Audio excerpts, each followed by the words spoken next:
By the time I was a junior in high school, and just a year into the program here in Columbus, my instructors here were not just guiding me along in the classroom, but they were helping me to get my foot in the door to do hands-on learning at some of the most prestigious restaurants in the city here in Columbus.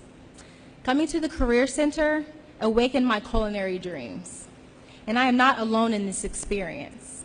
The career and technical education allowed me and my twin sister and my peers to have the opportunity to see ourselves in the shoes of people whose careers we wanted to emulate. I was right there side by side next to some of the industry's greats, learning right alongside of them. What I learned here wasn't some far-off dream. I got a chance to take what I was learning in the classroom and apply it to on the job immediately. I had the chance to work under a master baker, Susan Larson, and work for Cameron Mitchell Restaurants. And after graduating high school and also here at the Career Center, I went on to attend the Culinary Institute of America in Hyde Park, New York, with a recommendation from Cameron Mitchell himself.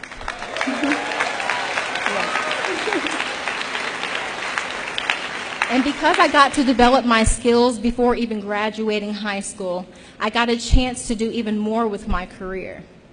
I even got a chance to put my culinary skills to the test on Fox TV's Master Chef and got to represent my city, Columbus, among the top 21 contestants out of thousands who applied.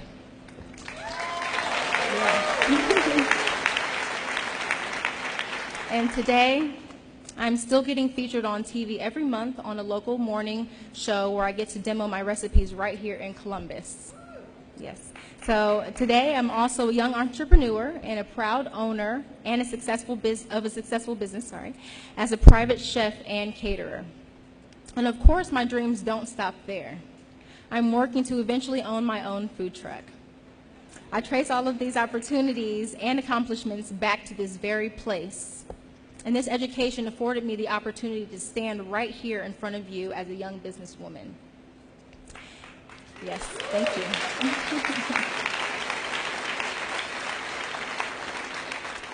And I am beaming with excitement to stand before you to share a little bit about the awesome things that are happening right here in Columbus. But I am even more excited to have the honor of introducing another woman who has dedicated herself to never give up on your dreams.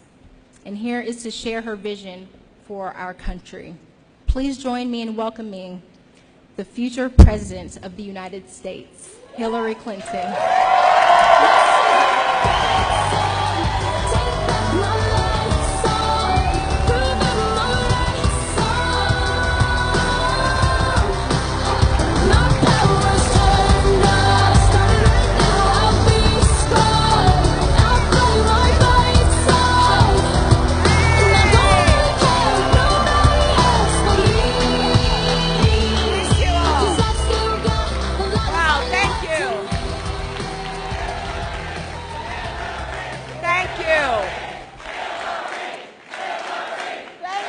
Thank you so much.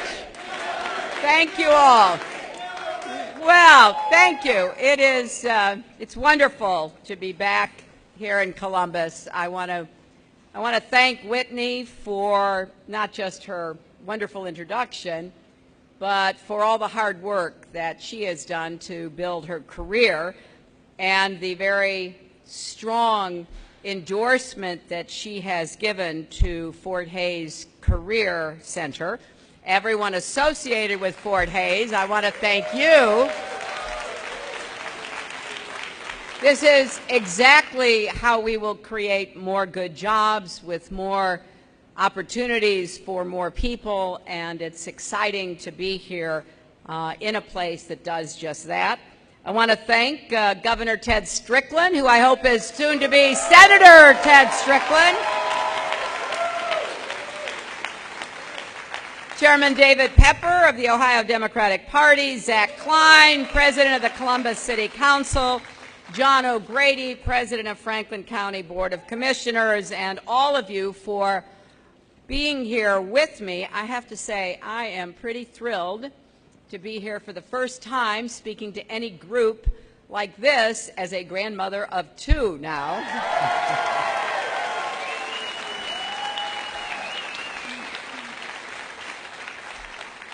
It was an exciting weekend.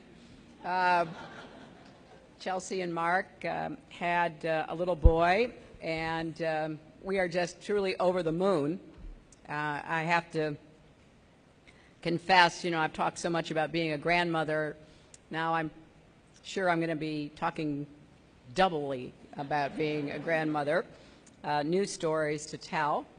It's always great to be back in Ohio, and I want to talk about a challenge that Ohio families know well: growing our economy and making it work for everyone, not just those at the top.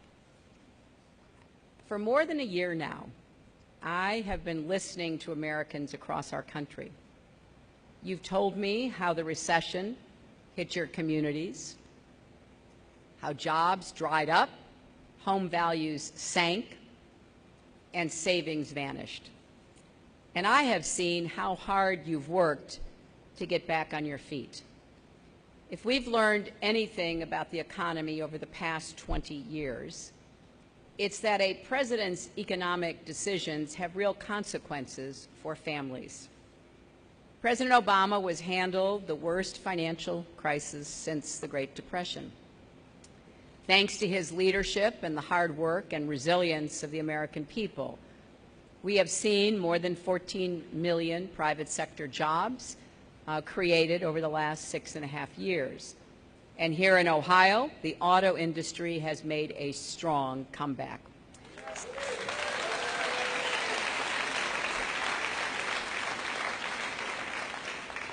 And how appropriate, as we are here in the area where students learn about autos, learn about how they're made and how they work.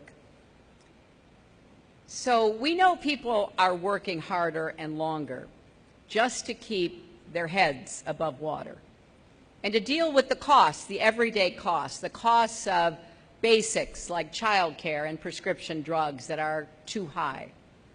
College is getting more expensive every day, and wages are still too low, and inequality is too great. Good jobs in many parts of our country are still too hard to come by. Now, these problems are serious, but I know we can overcome them together. I really believe in this country because I believe in the American people. America's economy isn't yet where we want it to be, but we are stronger and better positioned than anyone in the world to build the future that you and your children deserve. And I have spent my adult life working to even the odds for people who've had the odds stacked against them.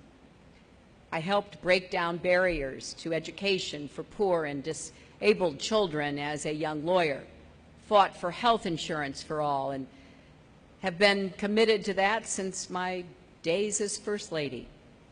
I worked to bring opportunity back to upstate New York and a lot of depressed communities there as senator, and went to bat for American workers and businesses as your Secretary of State. And everything I've learned and everything I've done has convinced me we are stronger when we grow together. And I've said,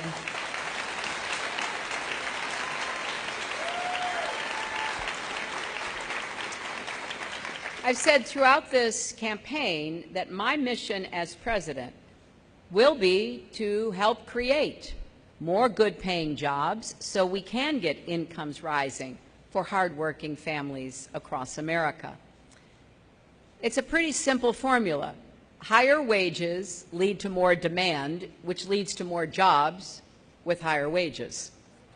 And I've laid out a detailed agenda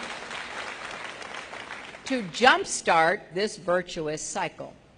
And you can go to my website, hillaryclinton.com, and read all about it. And I do admit it is a little wonky. But I have this old-fashioned idea that if you're running for president, you should say what you want to do.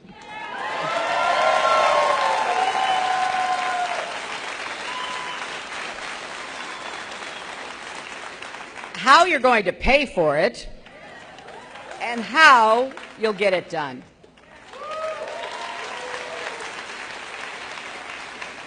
I actually sweat the specifics because they matter. Whether one more kid gets health care may just be a detail in Washington, but it's all that matters to that family worrying about their child.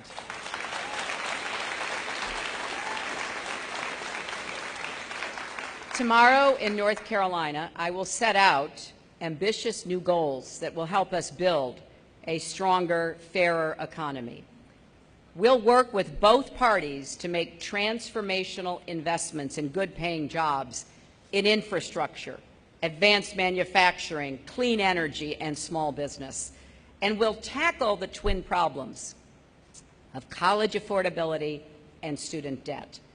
We'll pursue innovative ideas like corporate profit sharing, because everyone who works hard should be able to share in the rewards of their hard work.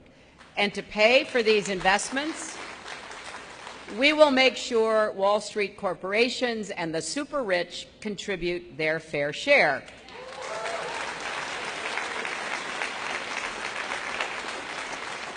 And through it all, we're going to make sure our policies match how families actually live, learn, and work in the 21st century. And so that's what I'll be talking about tomorrow in North Carolina and throughout this campaign. But today, I want to talk about what Donald Trump is promising to do to the economy. After more than a year, it's important that he be held accountable for what he says he'll do as president. And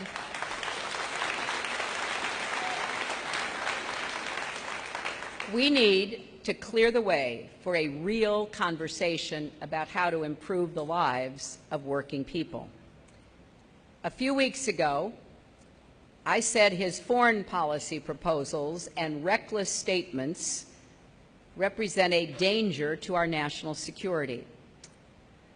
But you might think that because he has spent his life as a businessman, he'd be better prepared to handle the economy. Well, it turns out he's dangerous there, too. Just like he shouldn't have his finger on the button, he shouldn't have his hands on our economy.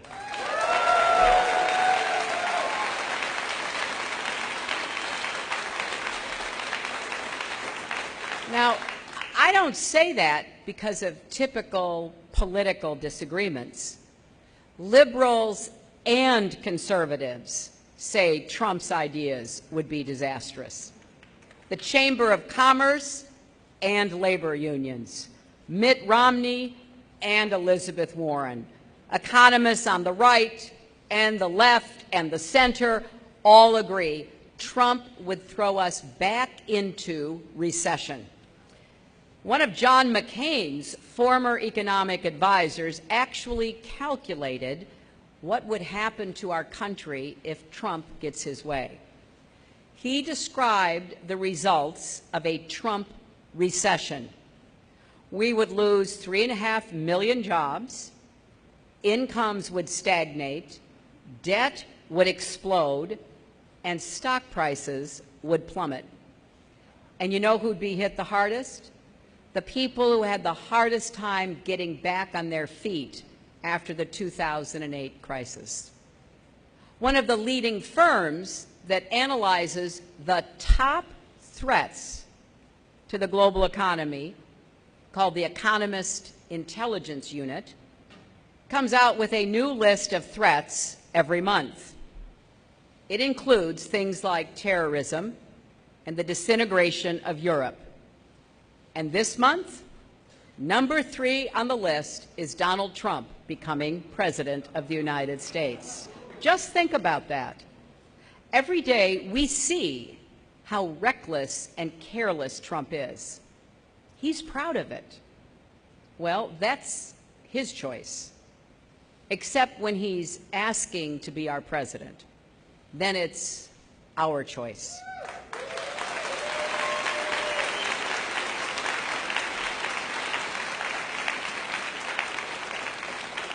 Donald Trump actually stood on a debate stage in November and said that wages are too high in this country. He should tell that to the mothers and fathers working 2 jobs to raise their kids. He said, and I quote, "Having a low minimum wage is not a bad thing for this country, at a time when millions working full-time are still living in poverty." Back in 2006, before the financial crash, Trump said, and again I quote, "I sort of hope that the housing market crashes because he'd make money off of all the foreclosures." Over the years, he has said all kinds of things about women in the workforce. He once called pregnant employees, and I quote, "an inconvenience." He says women will start making equal pay as soon as we do as good a job as men, as if we weren't already.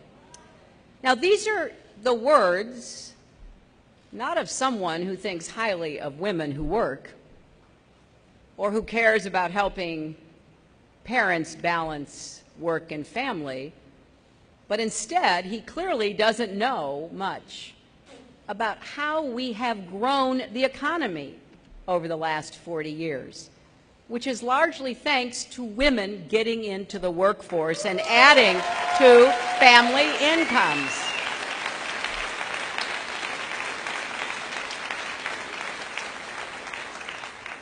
And he wants to end Obamacare, but has no credible plan to replace it or to help keep costs down. It really wouldn't be good for our economy, would it, if 20 million people lost their health insurance and we were back to absolutely skyrocketing costs for everything? It would be devastating to families. It would also be bad for the economy. Here's exactly what he's promising to do as president and why I believe it's wrong for America. First, there's his plan for Wall Street.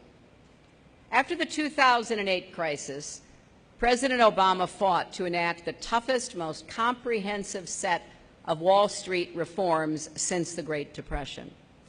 They're designed to protect consumers and ensure that Wall Street can never again take the kinds of risks that crashed our economy the last time.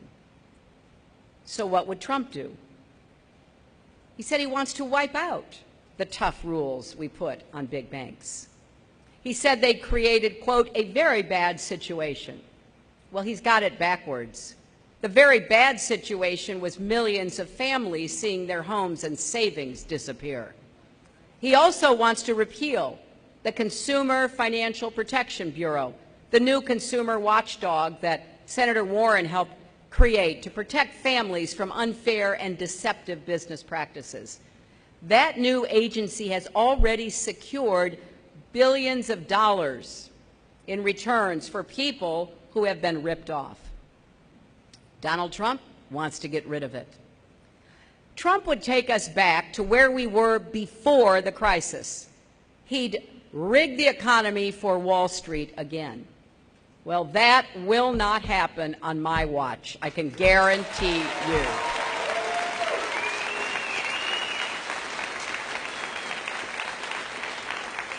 I would veto any effort to weaken those reforms.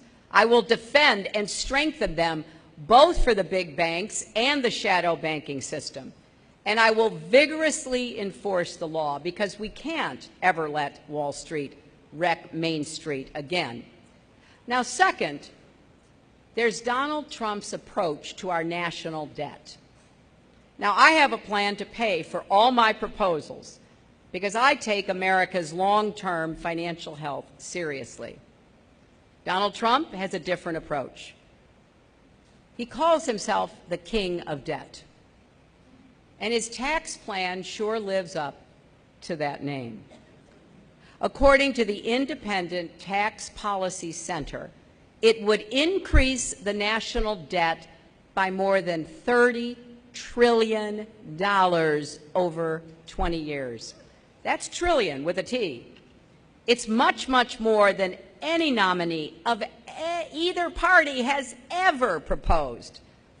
And economists describe it with words like, not even in the universe of the realistic. And how would he pay for all this debt? Well, he said, and I quote, "I would borrow, knowing if the economy crashed, you could make a deal." It's like he said, you know, you make a deal before you go into a poker game. Well, actually, it's not like that at all. The full faith and credit of the United States is not something we just gamble away. That could cause an economic catastrophe.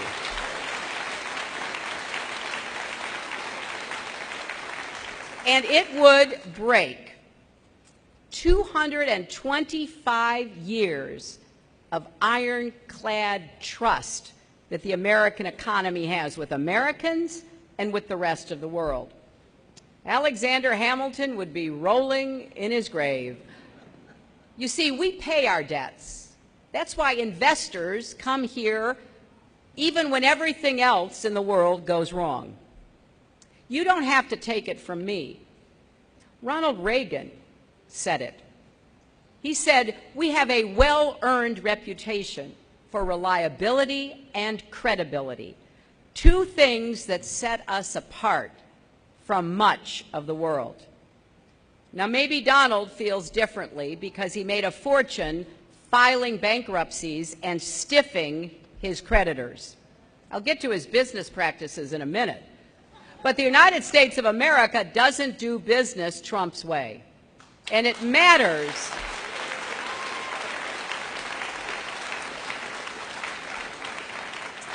It matters when a presidential candidate talks like this, because the world hangs on every word our president says.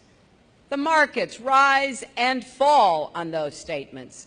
Even suggesting that the United States would default would cause a global panic. Trump also says we can just print more money to pay our debt down. Well, we know what happened to countries that tried that in the past, like Germany in the 20s or Zimbabwe in the 90s. It drove inflation through the roof and crippled their economies.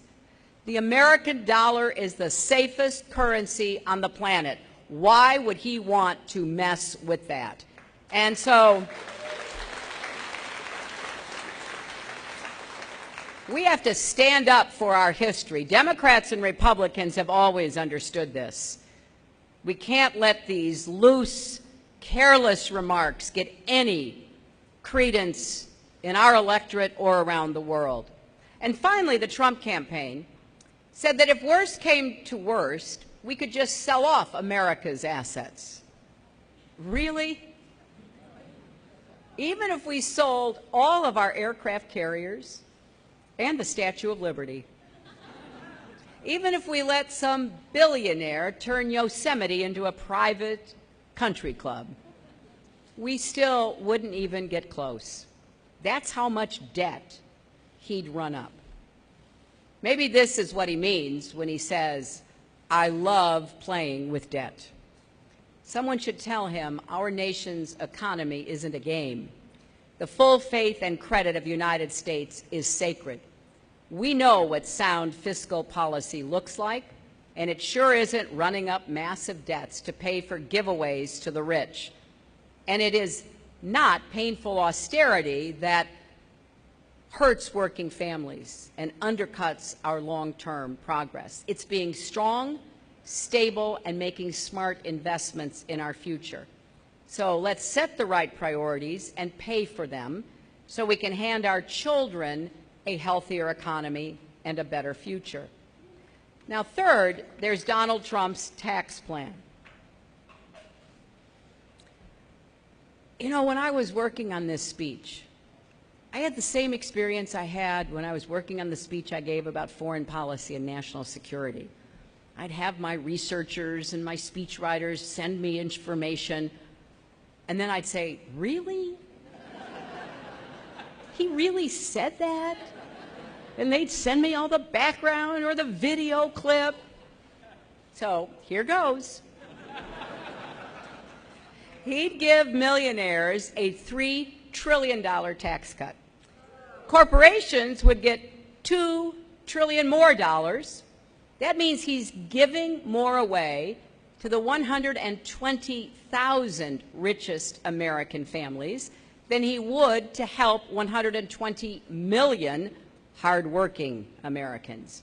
Now, even in this era of rising inequality, this is like nothing we've ever seen. Now, you and I know that the wealthiest Americans and the biggest corporations don't need trillions of dollars in tax cuts. They need to be paying their fair share. And now, before releasing his plan, Trump said, hedge fund guys are getting away with murder. And he added, they'll pay more. Then his plan came out. And it actually makes the current loophole even worse. It gives hedge fund managers a special tax rate that's lower than what many middle-class families pay. And I did have to look twice because I didn't believe it. Under Donald Trump's plan, these Wall Street millionaires will pay a lower tax rate than many working people. And of course, Donald himself would get a huge tax cut from his own plan. But we don't know exactly how much because he won't release his tax returns. Now, every major presidential candidate in the last 4 decades has shown the American people their taxes. In fact, Donald actually told Mitt Romney to do it. And he said that if he ever ran for president, he would release his returns. My husband and I have released ours going back nearly 40 years, and now Donald's refusing to do so. You have to ask yourself, what's he afraid of? Maybe that we'll learn he hasn't paid taxes on his huge income? We know that happened for at least a few years. He paid nothing or close to it. Or maybe he isn't as rich as he claims. Or that he hasn't given away as much to charity as he brags about. Whatever the reason, Americans deserve to know before you cast your votes this November. And when it comes to other people's taxes, Donald Trump's got it all wrong. We need to do better by the middle class, not by the rich. And that's why my plan will help working families with the costs of college, health care, and child care, the things that really stretch a family's budget. That's where our focus should be. Now, fourth, Donald Trump's ideas about the economy and the world will cause millions of Americans to lose their jobs. The Republican primary featured the Trump immigration plan. Round up and deport more than 11 million people, almost all of whom are employed or are children going to school, then build a wall across our border and force Mexico to pay for it. Now, this policy is not only wrong-headed and unachievable, it is really bad economics. Kicking out 11 million immigrants would cost hundreds of billions of dollars, and it would shrink our economy significantly. Some economists actually argue that just this policy alone would send us into a Trump recession. So instead of causing large-scale misery and shrinking our economy, we should pass sensible immigration reform with a path to citizenship. Because the youth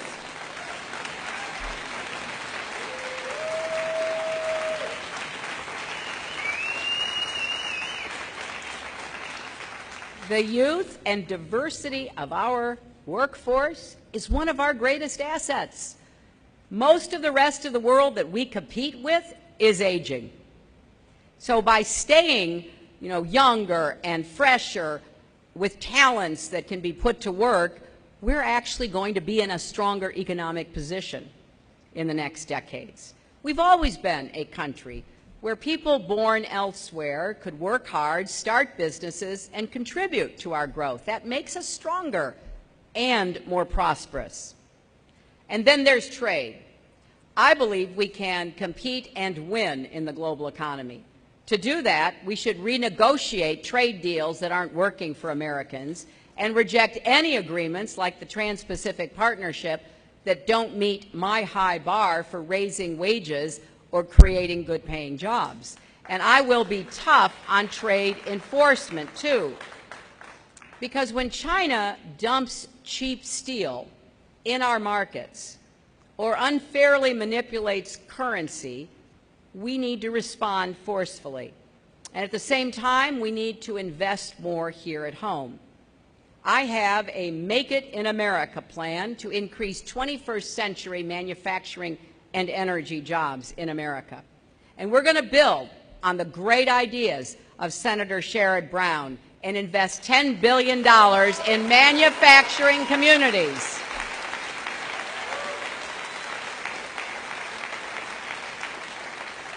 I agree with Sherrod that with the right investments and a level playing field, American workers will out-hustle and out-innovate anyone in the world. Now, Donald Trump makes big threats, but he has no serious plan to encourage manufacturing, innovation, or job creation in our country.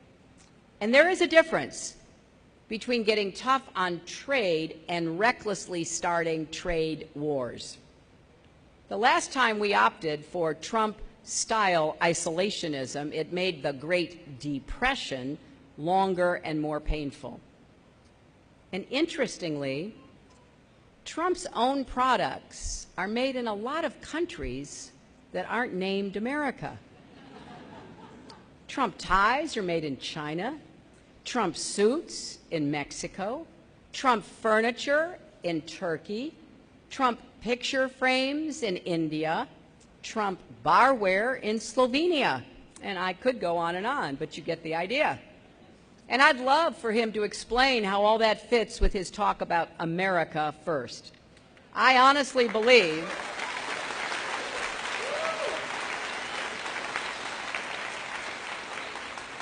that the difference between us is not just about policy. We have fundamentally different views of whether America is strong or weak. You see, I believe in the ingenuity and productivity of American workers. I know we can sell our products to the 95% of global consumers who live outside of our country. On the other hand, Donald Trump never misses a chance to say that Americans, he's talking about us, to say that Americans are losers and the rest of the world is laughing at us. Just the other day, he told a crowd that America is, quote, not going to survive. I do not know what he is talking about. I went to 112 countries as your Secretary of State, and what I saw is envy. Envy for our strength, our values, our diversity, the future we are making together.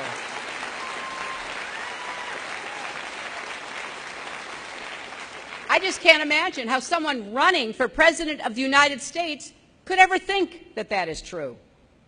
I do understand how frustrated, fearful, and even angry many people are, especially if you're underemployed or making a lot less than you used to, or worrying that your kids or your grandkids won't have the kind of good, solid, middle-class life that you did.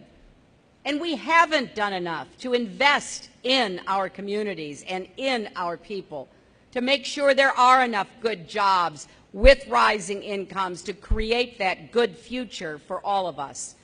The answer is to do that, to bring people along on America's ride to prosperity that we all can share, not try to turn the clock back, pretend we can't compete and decrease the jobs of the future.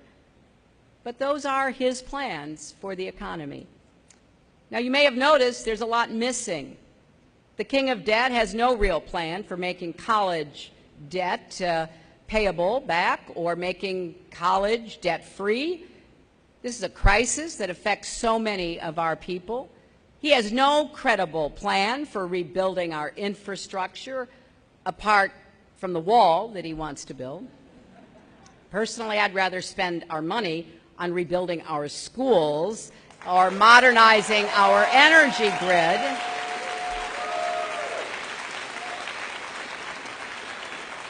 He has no ideas how to strengthen Medicare or expand Social Security. In fact, his tax plan would endanger both. He has no real strategy for creating jobs, just a string of empty promises. But then maybe we shouldn't expect better from someone whose most famous words are, "You're fired." He has no clean energy plan, even though that's where many of the jobs of the future will come from, and it is the key to a safer, healthier planet. He just says that climate change is a hoax invented by the Chinese. Well, give him this. It is a lot easier to say a problem doesn't exist than it is to actually try to solve it.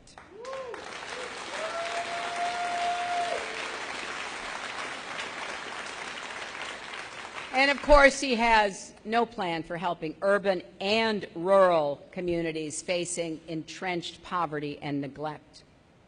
Every single one of these issues matter. They affect whether young people can go to college, whether single moms can support their kids, whether grandparents can have a dignified retirement. What could be more important? In the heat of a campaign, in a culture that rewards brevity and clever phrases on social media, it is tempting to give simple answers to complex problems. Believe me, I have been tempted. But I'm not going to do that because it really matters that you know what I believe we can and should do, so you can hold me accountable in the election and then in the White House.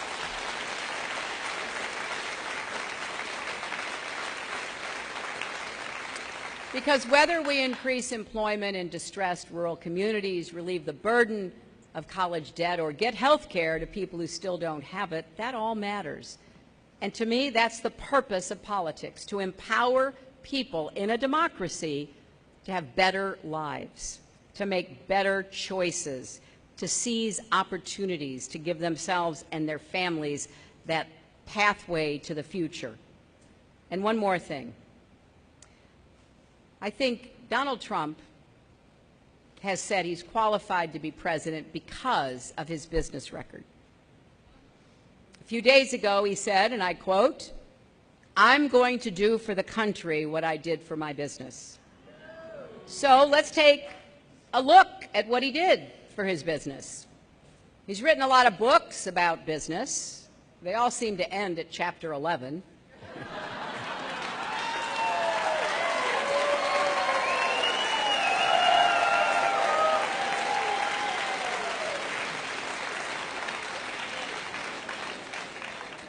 Go figure.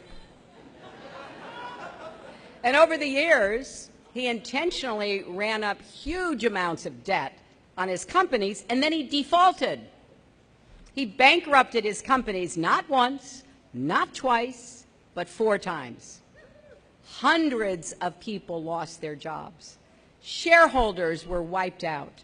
Contractors, many of them small businesses, took heavy losses. Many went bust.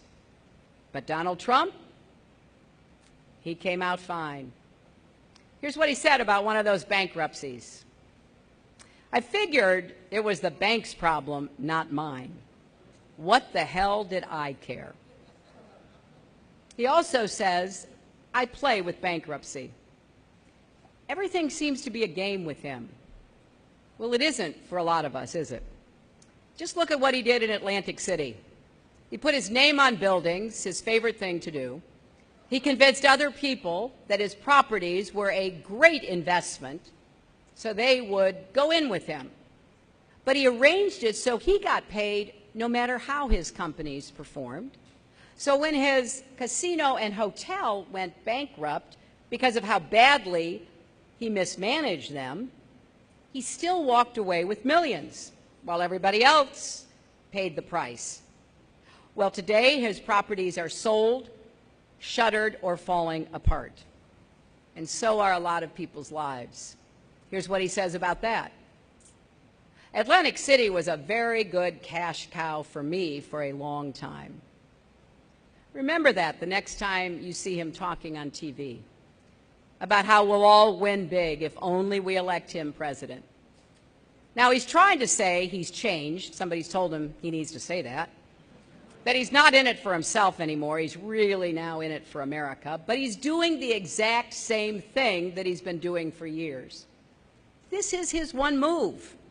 He makes over-the-top promises that if people stick with him, trust him, listen to him, put their faith in him, he'll deliver for them. He'll make them wildly successful. And then everything falls apart and people get hurt. Those promises you're hearing from him at his campaign rallies, they are the same promises he made to his customers at Trump University. And now they're suing him for fraud. The same people he's trying to get to vote for him are people he's been exploiting for years. Because it's not just other investors, other rich people that he took advantage of. It was working people. He's been involved in more than 3,500 lawsuits in the last 30 years. And a large number were filed by ordinary Americans and small businesses that did work for Trump and never got paid. Painters, waiters, plumbers, people who needed the money and didn't get it. Not because he couldn't pay them, but because he could stiff them. Sometimes he offered them 30 cents on the dollar for projects they had already completed. Hundreds of liens have been filed against him by contractors going back decades. And they all tell a similar story. I worked for him.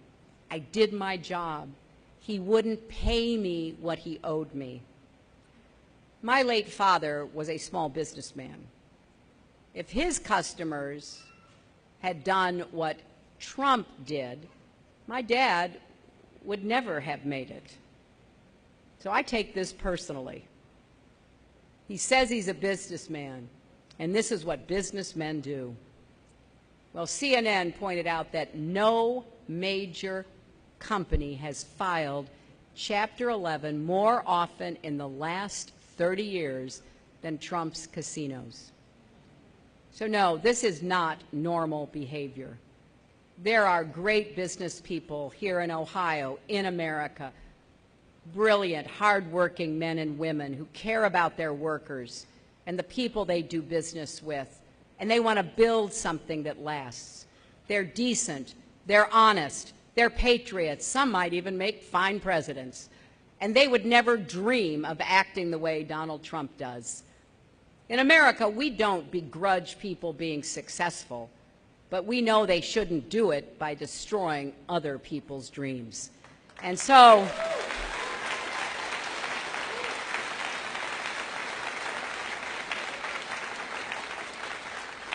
if I were not running against him for president, I would be saying exactly the same thing. We cannot put a person like this, with all his empty promises, in a position of power over our lives. We can't let him bankrupt America like we are one of his failed casinos. We can't let him roll the dice with our children's futures. Leading an economy as large and complex as ours, creating growth that is strong, fair, and lasting is about as hard a job as there is. It takes patience and clear thinking, a willingness to work across party lines, to level with the American people, and it takes really caring about whether working families will be better off because of what we do. Think of FDR leading us out of the Great Depression. Imagine all the work that required, all the learning and patience, all the hard calls day after day for years. but he steered us right, and we emerged stronger and better positioned to build the greatest middle class in history and lead the world toward peace and prosperity. Or think of President Obama in 2009, newly elected, confronting the greatest economic crisis of our lifetimes. He had nothing to do with creating it.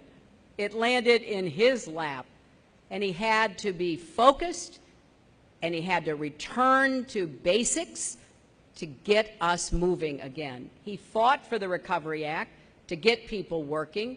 He passed Wall Street reforms and relief for homeowners, and he saved the auto industry. And today we are on a surer footing, ready to seize tomorrow. Now just imagine, if you can, Donald Trump sitting in the Oval Office the next time America faces a crisis. Imagine him being in charge when your jobs and savings are at stake. Is this who you want to lead us in an emergency? Someone thin-skinned and quick to anger, who'd likely be on Twitter attacking reporters or bringing the whole regulatory system down on his critics when he should be focused on fixing what's wrong? Would he even know what to do? Now, I have a lot of faith that the American people will make the right decision. Making Donald Trump our president would undo much of the progress we've made and put our economy at risk. And beyond that, this election will say something about who we are as a people. Donald Trump believes in the worst of us. He thinks we're fearful, not confident, that we favor division, not unity, walls, not bridges, and yesterday, not tomorrow. He thinks the only way forward is to go back to a past prosperity that left a lot of people out. In fact, the only way forward is forward toward a 21st century version of the American dream with a modern economy and a shared prosperity where no one's left out or left behind. I believe in an America always moving toward the future. So, if you believe, as I do, in an America that values hard work, treats people with dignity, offers everyone the